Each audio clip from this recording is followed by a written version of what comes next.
Hey guys, Michael here. Hope you're having a good time, even in this crazy situation.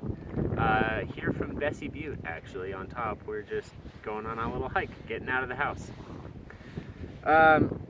So our devotional today is going to come from Psalm chapter 1, and I want to briefly read it for you, and then we can go over it. So if you have your Bibles, go ahead, open up, read Psalm chapter 1. It reads, "Blessed is the man who does not walk in the counsel of the wicked, or stand in the way of sinners, or sit in the seat of mockers. But his delight is in the law of the Lord, and on his law he meditates day and night. He is like a tree planted by streams of water, which yields its fruit in season, and whose leaf does not wither. Whatever he does prospers. Not so the wicked. They are like chaff that the wind blows away. Therefore the wicked will not stand in the judgment, nor sinners in the assembly of the righteous. For the Lord watches over the way of the righteous, but the way of the wicked will perish." It's a really short chapter, and it's easy to read it as us versus them. But I think that we can really easily apply this as us as Christians in a us versus, or I guess as righteous and wicked. But even that can apply to Christians as well. I know that in my life, though I've been a Christian my whole life, have had times where I would call myself in that wicked category, where I wasn't really walking with the Lord, and where I was acting like a Christian around my Christian friends, but I wasn't really living it out in my everyday life. And so I want you guys to analyze that in your own lives as well. In Matthew, Jesus talks about these two types of people as the lukewarm, and the Christians, I guess. I don't know what he calls those people, but not lukewarm.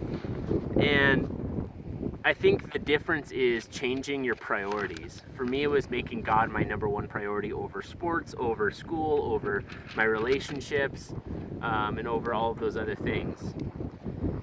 And I think, sorry, I'm just going to close this. It's too windy up here. I think that this chapter gives us two different ways to set ourselves up as righteous, to set ourselves up for success in pursuing this. The first way it does so is by saying that the righteous have godly role models. So who are the role models in your life? Who are the people you look up to? Who are the people you talk to about your life? Because those people should be godly. And the second is that a righteous person spends time with God, and because he or she spends time with God, they know how to live their life in a glorifying way, in a God-glorifying way. And it's really easy to maybe know this but not live it out. But it is important that we are in the Bible so much that we know what it looks like to live a God-glorifying life, that we know in those decisions that sometimes things aren't talked about in the Bible, but we have discernment that we are in the Word enough, we're close enough with God that we know how He wants us to act and how He wants us to take a certain decision. And so those in Psalm chapter 1 are the two different things that says you can set yourself up for success to be a righteous person instead of a wicked or a lukewarm Christian. Today is Tuesday, so yesterday would have been, for those of us going to Mexico, the day where we're laying foundation. And that's really what this is. This is laying the foundation of our faith. And so I would say for you guys, the way you can do that, there's a couple different takeaways. One is obvious, the two regular ones are read your Bible and be in prayer. And those stand true, and we say those all the time because they're very true. But a couple others I would add to that are mentors.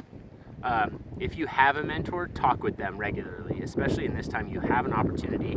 They're probably not too busy either. Just contact your mentors, talk to them, whether that be a parent or a small group leader or a grandparent. And the other one I would add is having real relationships with your friends.